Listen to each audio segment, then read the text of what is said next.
Conversamos con el presidente del Senado, Álvaro Elizalde. ¿Cómo está, presidente? Buenos días. Buenos días, Iván. ¿Cómo está usted? Muy bien, muchas gracias. Capaz que esta sea nuestra última entrevista en el año, ¿eh? Sí, no probablemente. sé, se lo menciono, digo, no sé si por si vale de algo. Oiga, ahora, capaz que sea nuestra última entrevista sin fiscal nacional titular, ¿o no, cree usted? Bueno, el gobierno debería decidir dentro de estos días. El presidente debe elegir un nombre dentro de la quina. Tiene 5 días desde que la Corte Suprema le informó su decisión de completar la quina, y posteriormente el Senado tiene un máximo de 5 días también para pronunciarse. O sea, Así que es altamente probable que esto se esté votando la próxima semana. Durante la próxima semana, cree usted, votando Sí. en la sala. Oiga, ¿y usted se ha puesto en el caso de un tercer rechazo? No, o sea, lo que quiero decir es que cada actor debe cumplir un rol. La Suprema elabora la quina, el presidente elige, el Senado ratifica o rechaza. Bueno, estamos a la espera de la propuesta del presidente. Ya, por eso, pero le pregunto, ¿qué pasaría si de nuevo no se concreta una mayoría en el Senado para aprobar? Prefiero no elucubrar. Ya, porque sería enredado, digamos. O sea, Bueno, de hecho yo he votado favorablemente las dos propuestas del gobierno. Ya. Así que en ese sentido espero simplemente no elucubrar, y que por tanto bueno, tenemos que estar a la espera de lo que decida finalmente el presidente, y el Senado tendrá que pronunciarse conforme lo establece la ley. Se entiende que tiene que haber un escrutinio respecto a los candidatos, particularmente un cargo de la centralidad, digamos, de la Fiscalía Nacional. La pregunta es si unos tuits de hace 10 años son parte de un escrutinio serio, un escrutinio que hable de la entidad, de la fortaleza de un candidato o candidata para un cargo como este. Esta arqueología tuitera que ayer afectó a la nueva integrante de la quina, Erika Mayra, ¿qué le parece a usted? Yo sugiero esperar lo que proponga el presidente, por una razón muy simple, porque en su momento algunos senadores plantearon que nosotros teníamos que entrevistar a los 5 integrantes de la quina. Esto fue cuando se elaboró la primera quina. Y yo me manifesté en contra, porque a mi entender el rol que le corresponde al Senado de la República es pronunciarse respecto a la propuesta del presidente, y es el presidente el que tiene que elegir. Claro. Y nosotros tenemos que respetar la atribución que tiene el presidente para efectos de decidir quién le parece que es el mejor candidato para desempeñar, o candidata para desempeñar este cargo tan importante. Entonces, elucubrar antes de que el presidente decida y empezar a decirle, bueno, lo positivo, lo negativo, tal o cual candidato, me parece que no corresponde. Lo que corresponde es que en la sala, obviamente, los senadores y senadoras fundamenten su voto, una vez, y esto es bien importante, que se haya escuchado al candidato o candidata. Esto es, una vez que se haya realizado la sesión de la Comisión de Constitución, en donde se realizan las consultas correspondientes. Ahora, a lo mejor... De hecho, pueden participar todos los senadores, no necesariamente los integrantes de la Comisión de Constitución. No, por supuesto, y no quiero que lo cubre, por menos usted que es presidente del Senado. Lo que a lo mejor yo no me expliqué bien en la pregunta, lo que le estoy preguntando es si la arqueología de tweets, digamos, buscar tweets en el pasado, buscar otros antecedentes de hace una década, es relevante o no para un cargo como este. No estoy hablando de Erika Mayra en particular, ni menos sobre sus tweets, pero digo, ayer lo que pasó fue que se empezó a buscar en el pasado de una red social, digamos, y no sé si eso es relevante o no, por eso me interesaba su opinión. Sí, pero lo que yo diga en abstractos, se lo van a interpretar como titular que se va a establecer, porque su radio es muy escuchada y rebota en muchos medios, en media hora más, donde se va a entender que yo estoy opinando respecto a la candidata. Ya, perfecto, ya ahora lo entiendo. Aunque mi declaración sea genérica respecto a un principio amplio. Entonces, en favor o en contra, yo le aseguro que en media hora más eso va a ocurrir, porque su radio es muy escuchada y de hecho rebota en muchos medios de comunicación. Así que prefiero ser prudente. Usted lo conoce. Sí. Lo que corresponde es que el presidente elija. Cuando elija, se realizará la Comisión de Constitución, y ahí después tendremos oportunidad para la votación en sala. Ahora, Exante dice hoy día en la mañana, y esto es lo último que le pregunto sobre la Fiscalía, Exante dice esta mañana que no están los votos de la derecha, que altas fuentes de gobierno le confirman que la UDI y RN ya le dijeron que no hay votos para Erika Mayra, con lo cual volvemos básicamente a foja cero, o la misma situación de antes de la votación de la Suprema de ayer. Más allá de que hay que esperar lo que diga el presidente de la candidatura y todo, ¿cree que está el ánimo como para conseguir un acuerdo mayoritario de aprobación a alguno de los candidatos? Yo espero que prospere, obviamente, el diálogo con el objeto de conseguir la mayoría necesaria para la aprobación de la propuesta del presidente. ¿Y qué es lo que está faltando para que prospere ese diálogo? creo que es necesario, como decirlo de alguna manera, una voluntad de construir una mayoría general las condiciones, porque esta es una votación que requiere un quórum supramayoritario de 2/3 de las de los senadores y senadoras en ejercicio. Uh-huh. Y por tanto, no es la primera vez que se realizan nombramientos de esta naturaleza. Si es la primera vez que se rechaza un fiscal nacional y la primera vez que se rechaza por 2 veces consecutivas un nombramiento. Han ocurrido rechazos antes en propuestas de integrantes, por ejemplo, de la Corte Suprema. Claro. Y bueno, lo que corresponde es que se generen las condiciones para construir esa mayoría y por tanto que se realicen todas las consultas correspondientes. Con voluntad. Voluntad también tiene que haber para sacar adelante la reforma constitucional que habilite el nuevo proceso constituyente. Perdón, pero una cosa que me parece importante. Esta dígame. Voluntad tiene que ser de todos los actores. No solo responsabilidad del gobierno, también es responsabilidad de las fuerzas representadas en el Senado. Claro, voluntad del gobierno y de todas las fuerzas en el Senado. Sí. Oiga, volviendo al asunto constituyente, ¿usted cree que con voluntad se saca esto? Porque da la impresión de que no dan los plazos para hacer esto y al mismo tiempo realizar una elección de consejeros el 7 de mayo. Yo creo que van, o sea, estamos trabajando para que den los plazos. No quiero asegurar un resultado, pero estamos trabajando y al ritmo que vamos es probable, porque esta semana la Comisión de Constitución va a despachar el proyecto. ¿Ya? Probablemente hoy, y en caso contrario, mañana. Y por tanto, el proyecto va a ser sometido a consideración de la sala del Senado en la próxima semana. Y de ahí pasa a la Cámara. Y tiene discusión inmediata. El gobierno le puso una urgencia de discusión inmediata. Por tanto, ingresando a la Cámara tiene 6 días para pronunciarse. ¿Ya? Eso permitiría que el proyecto se aprobara dentro de la primera quincena de enero. Ahora, perdón, pero técnicamente...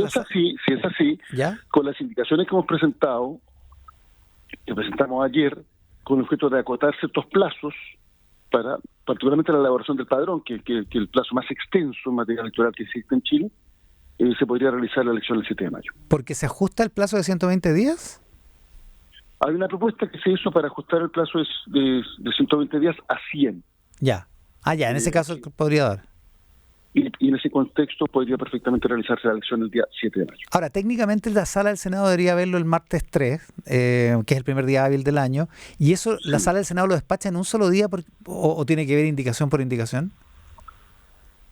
Bueno, eventualmente se pueden presentar indicaciones en sala, se pueden reponer indicaciones que hayan sido desachadas por la comisión, pero estamos en condiciones de despacharlo la próxima semana, más aún cuando, conforme a la discusión inmediata, tenemos que hacerlo. La normativa legal establece que cuando el gobierno le pone urgencia a un proyecto, el plazo para el despacho del proyecto debe cumplirse. Y hay 3 urgencias, la simple urgencia, la suburgencia y la discusión inmediata. La urgencia de 30 días, la simple urgencia de 15 días por Cámara y en el caso de la discusión inmediata son máximo 6 días. Estamos hablando de días corridos siempre. Perfecto. Ya, en ese caso sí podrían dar los plazos. Da la impresión en todo caso que lo que los corcoveos de los primeros días en algunos partidos que firmaron el acuerdo han dado paso más bien a una voluntad de comprometer y cumplir el compromiso de los votos, ¿no? Sí. De hecho, han sido todos los firmantes del acuerdo explícito de señalar que lo van a cumplir. Se han presentado indicaciones de forma para corregir ciertas redacciones que eviten confusiones en su aplicación. También, obviamente, se hizo un trabajo con el CERVEL para, podríamos decir, cumplir con un itinerario que sea posible de realizar, además con un alto estándar. Chile tiene una tradición de elecciones que no son cuestionadas por nadie, entonces es muy importante mantener ese estándar. Pero todos los actores que suscribieron el acuerdo han señalado que lo van a cumplir, porque en política, al igual que en la vida, la palabra empeñada es sagrada, y si un actor empieza a desentenderse, otro también, y finalmente el acuerdo no prospera. Y no olvidemos que para que el proceso constituyente sea posible, se requiere construir una mayoría en ambas cámaras de 4/7 de los parlamentarios en ejercicio.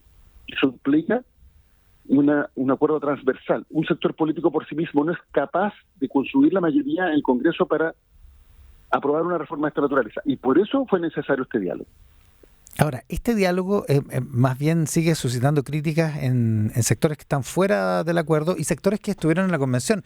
La expresidenta de la convención, Elisa Loncón, daba ayer una entrevista en la Radio Universidad de Chile y afirma que este proceso no es democrático, que las decisiones las está tomando un parlamento que tiene imprecisiones en el lenguaje, que las materias constitucionales las resuelven partidos políticos que representan un porcentaje reducido de la sociedad. Yo creo que cada uno tiene que hacerse cargo de su propia conducta. A ver, dos comentarios. Primero, quienes critican el acuerdo son aquellos que primero no quieren que Chile tenga una nueva constitución así en democracia y que por tanto en alguna medida se olvidan de lo que aconteció en octubre del año 2019. Y por otro lado, quienes se olvidan de lo que ocurrió el 4 de septiembre. O sea, que si bien quieren una nueva constitución, se olvidan lo que aconteció en el plebiscito. Y por eso sectores de extrema derecha y algunos sectores radicales de izquierda son críticos, obviamente, al acuerdo. Pero hay que asumir la realidad. La realidad es que en Chile hubo un estallido y la realidad es que en Chile hubo un resultado categórico en el plebiscito de salida del primer proceso constituyente. Y respecto del 4 de septiembre, que cada actor se haga cargo de su cuota de responsabilidad de lo que aconteció. Yo soy de los que hace décadas vengo bregando por una nueva constitución nacida en democracia.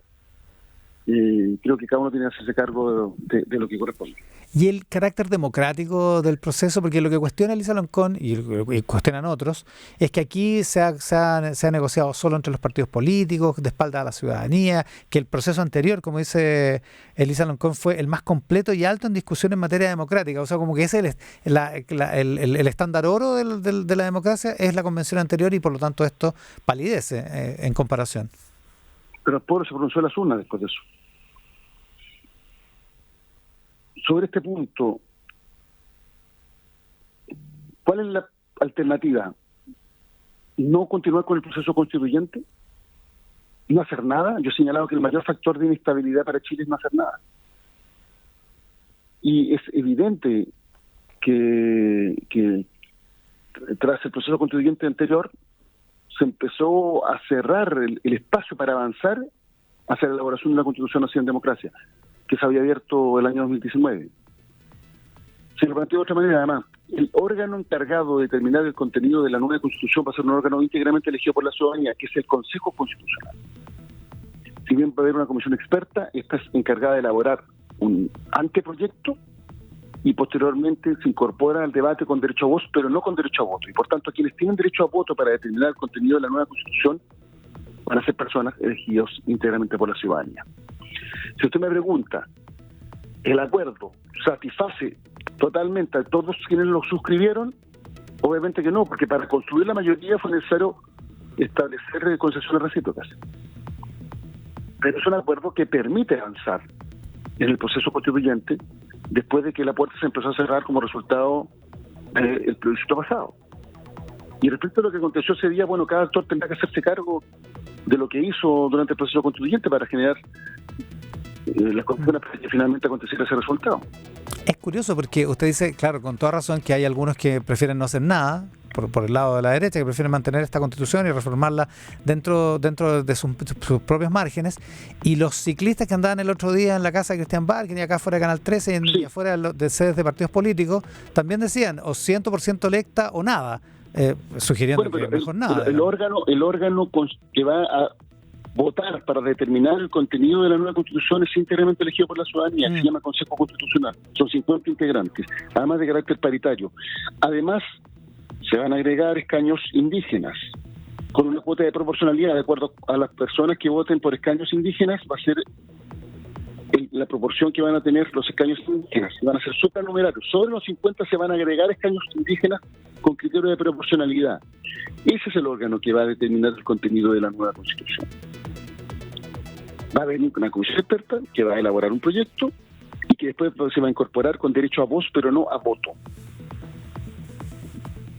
El presidente del Senado. Respecto de las bases institucionales, que también ha sido otro de los temas, si usted ve la encuesta que han salido el fin de semana, es lo mejor evaluado dentro del acuerdo. Tienen tasas de aprobación, incluso alguna de ellas superior al 90%. Ya. O sea, ahora, Iván, insisto, Si cada uno en su casa piensa en el proceso, en el mecanismo ideal, claro, es distinto probablemente a lo que se suscribió, pero ¿de qué otra manera se construye mayoría para abrir una puerta que se estaba cerrando y que habría sido un factor de inestabilidad permanente para Chile? Porque no hacer nada en materia constitucional significa inestabilidad para el futuro. Eso lo sabemos y por eso hay que actuar con responsabilidad. Yo lo he dicho de otra manera. En su momento los sectores conservadores, cuando Bachelet presentó el proyecto de reforma constitucional, les dieron un portazo. Y por no ceder nada, arriesgaron todo. Y después, con el objeto de conseguir todo, vino un plebiscito que se tradujo en nada. Entonces no podemos seguir la lógica del todo o nada. Tenemos que hacernos cargo del drama constitucional, del desafío constitucional, y eso implica un diálogo inclusivo para avanzar en una constitución que representa el conjunto de la sociedad chilena. Vamos a ver cómo resulta este proceso, en particular todo este proceso de trámite legislativo de la reforma constitucional. El presidente del Senado, Álvaro Elizalde, esta mañana en Mesa Central. Presidente, muchísimas gracias por la gentileza.